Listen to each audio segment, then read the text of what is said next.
Richard was at work when his phone rang. Doctor's office. Your PSA results are back. 9.4. Richard's heart dropped. He'd been reading online for weeks. Everything said PSA over 7 was concerning. Over 9? Very concerning. What does that mean? He asked, voice shaking. The nurse. Doctor wants to see you to discuss next steps. Is it cancer? Doctor will discuss everything with you at appointment. Click. Richard sat frozen at his desk. PSA 9.4. He Googled immediately. First result, PSA over 10 may indicate prostate cancer.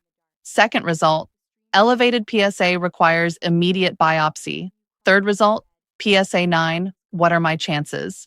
He spent next 3 hours reading cancer statistics, survival rates, treatment options, worst-case scenarios. By the time he went home, he was convinced he had cancer. Told his wife that evening. My PSA is 9.4. I think I have cancer. She started crying. Neither of them slept that night. The appointment was 3 days away. Longest 3 days of his life. Finally, sitting across from his doctor. PSA 9.4 is elevated, but let me show you something. His doctor pulled out his file. 5 years ago, PSA 6.1. 3 years ago, 7.2. Last year, 8.6. This year, 9.4. You've been climbing gradually, about 1 point every 2 years. That's very different from sudden spike from 4 to 9. Plus, you're 67. Your prostate has been enlarging naturally. Digital rectal exam shows enlarged but smooth prostate, no hard nodules. Your free PSA ratio is 23%. That's reassuring. PSA velocity, the rate of increase, is within normal range. Richard was confused. But 9.4, that's high? His doctor nodded. It's elevated. We need to monitor it, maybe additional testing. But it's not automatic panic. PSA is one piece of information. We need to look at the complete picture. Your trend, your symptoms, your exam, your other biomarkers. 9.4 with your pattern, not the same as sudden 9.4. 9.4 at 67, different from 9.4 at 50. 9.4 with 23% free PSA, different from 9.4 with 8% free PSA. Context matters enormously. Richard felt like he could breathe again. So I might not have cancer? You might. We'll do more testing to be thorough. But your panic level should match the complete picture. Not just one number. Richard left that appointment with actual plan. Not just terror. MRI scheduled.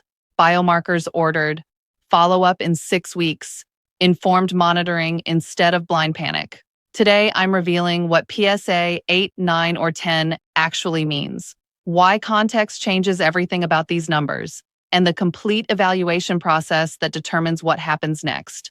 If your PSA came back 8, 9, or 10, this complete picture could change your panic to informed action. This video is for education only, not medical advice. Always work with your doctor on PSA evaluation and next steps. This is about understanding your results, not self-diagnosing. Individual situations vary.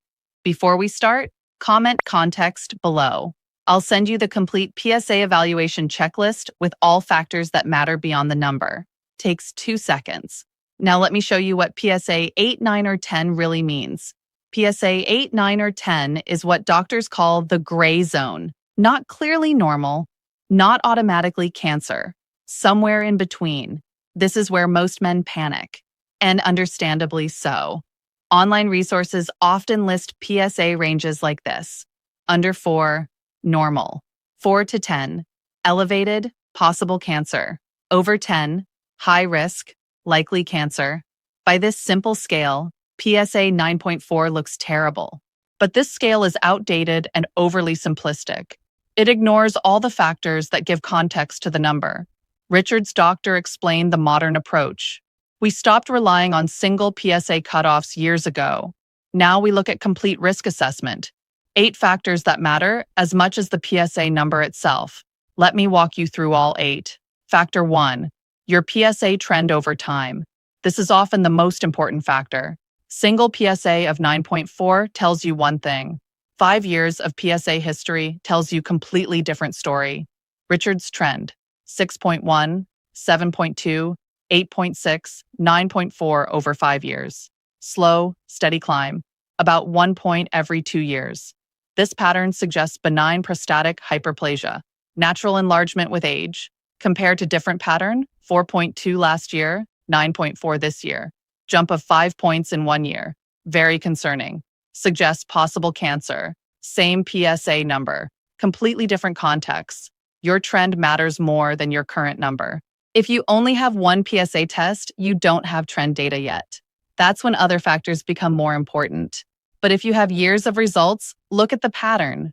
Gradual climb, usually benign enlargement. Sudden spike, needs immediate investigation. Fluctuating up and down, often suggests inflammation. Steady numbers, then sudden jump, concerning. Factor 2, PSA velocity. This measures how fast your PSA is rising, calculated as PSA change per year. Richard's velocity, about 0.5 points per year over 5 years. Research shows PSA velocity under 0.75 per year is generally reassuring. Velocity over 0.75 per year raises concern. Velocity over 2.0 per year is very concerning.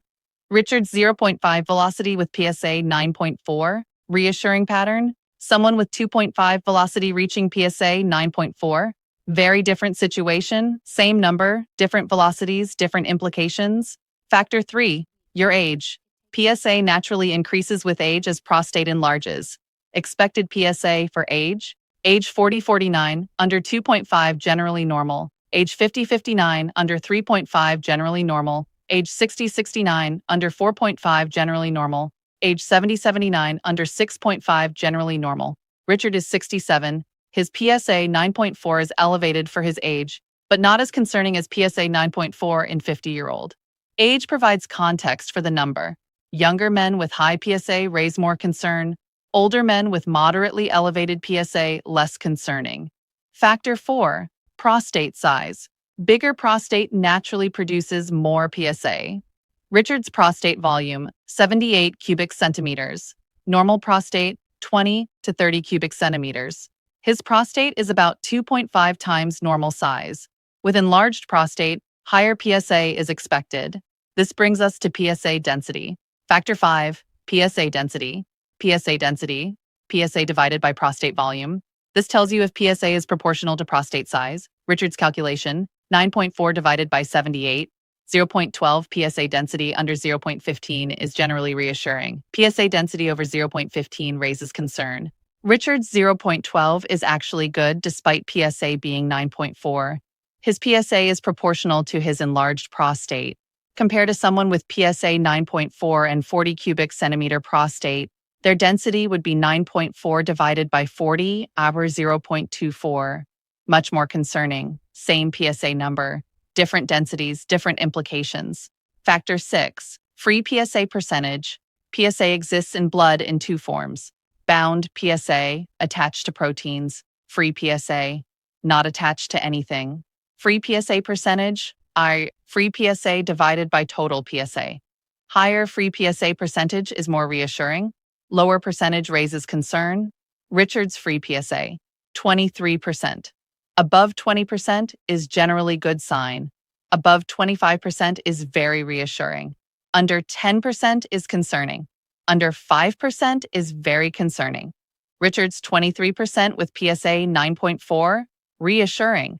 Someone with 8% free PSA and PSA 9.4, very different situation. Free PSA helps distinguish between benign enlargement and cancer. Cancer tends to produce more bound PSA, lowering free percentage. Benign conditions maintain higher free percentage. Factor 7, digital rectal exam findings. Physical exam of prostate provides critical information. Doctor feels for size, how enlarged is it? Texture, smooth or irregular? Firmness, soft, firm, or hard areas? Symmetry, even on both sides? Nodules, any hard lumps? Richard's exam, enlarged, smooth, symmetrical, no nodules. This pattern suggests benign enlargement. Cancer often feels hard, irregular, asymmetrical, or nodular. PSA 9.4 with smooth enlarged prostate, less concerning. PSA 9.4 with hard nodule, very concerning. Physical exam adds crucial context. Factor 8. Urinary symptoms. Symptom patterns help distinguish benign from concerning causes. Benign prostatic hyperplasia symptoms. Weak urine stream, difficulty starting, frequent urination, especially at night, feeling of incomplete emptying. These develop gradually over years. Cancer symptoms in early stages. Often, no symptoms at all. Cancer doesn't usually cause urinary issues until advanced. Richard had moderate urinary symptoms, waking twice nightly, weaker stream, some hesitancy, all consistent with benign enlargement. If he had no symptoms with PSA 9.4, that would be less reassuring. High PSA with no symptoms sometimes indicates cancer. His doctor reviewed all 8 factors: PSA trend, gradual climb over 5 years, reassuring pattern, PSA velocity, 0.5 per year, within normal range, age, 67, PSA elevation expected with age, prostate size, 78 cubic centimeters, significantly enlarged, PSA density, 0.12, below concerning threshold, free, PSA, 23%, reassuring level, digital exam, smooth, enlarged, no nodules, benign pattern, symptoms, moderate urinary issues, consistent with enlargement. 7 out of 8 factors were reassuring. Only the raw PSA number itself was concerning. His doctor's assessment: likely benign prostatic hyperplasia with some inflammation. Risk of cancer, lower than PSA number alone would suggest. Recommended approach: prostate MRI to be thorough. Monitor PSA every 6 months. Manage symptoms if they worsen. Not automatic biopsy, not immediate panic. Informed, measured approach based on complete picture. If your PSA came back 8, 9, or 10, don't panic based on number alone. Ask your doctor about all 8 factors. Get your complete picture. PSA trend. Do you have previous results? What's the pattern? PSA velocity. How fast is it rising? Your age. What's expected for your age range? Prostate size. Has it been measured? What's your PSA density? Free PSA. Has this been tested? What's your percentage? Digital exam. What did physical exam show? Symptoms. What urinary issues do you have? When did they start? Risk factors, family history, other health conditions. These 8 factors together determine your actual risk level, not the PSA number by itself. 2 men with PSA 9.5 can have completely different risk profiles. One might need immediate biopsy. The other might just need monitoring. The 8 factors make all the difference. Richard got his MRI. Results: enlarged prostate. Some areas of inflammation. No suspicious lesions. Radiologist's assessment: consistent with benign prostatic hyperplasia and chronic prostatitis. No evidence of cancer. 6 months later, PSA 9.1, down slightly. 1 year later, PSA 8.8, continuing to decrease as inflammation treated. He never needed biopsy. His initial panic over PSA 9.4 was based on incomplete information. The complete picture showed low-risk situation requiring monitoring, not immediate intervention. 3 years later, his PSA hovers around 8.5 to 9.0, stable, monitored annually, no cancer found. He manages his benign enlargement with lifestyle changes and medication when needed. His quality of life is good. The terrifying PSA 9.4 turned out to be manageable benign condition. PSA 8, 9, or 10 is where most men panic. But the number alone doesn't determine your situation. Context is everything. The 8 factors together paint the real picture. Some men with PSA 9.0 have cancer and need treatment. Others with PSA 9.0 have benign enlargement and need only monitoring. The difference isn't the number. It's the complete evaluation. If you're in the panic zone, get your complete picture. Don't let one number define your response. Let the 8-factor assessment guide your next steps. Richard spent 3 days in terror over one number. One appointment with complete context changed everything. The same complete evaluation could change your panic to informed action. Comment context below for your complete 8-factor PSA evaluation checklist. Shows you exactly what to ask your doctor and how to interpret your results. Subscribe for next week's video on what happens after PSA 8 to 10, the complete testing pathway and decision tree.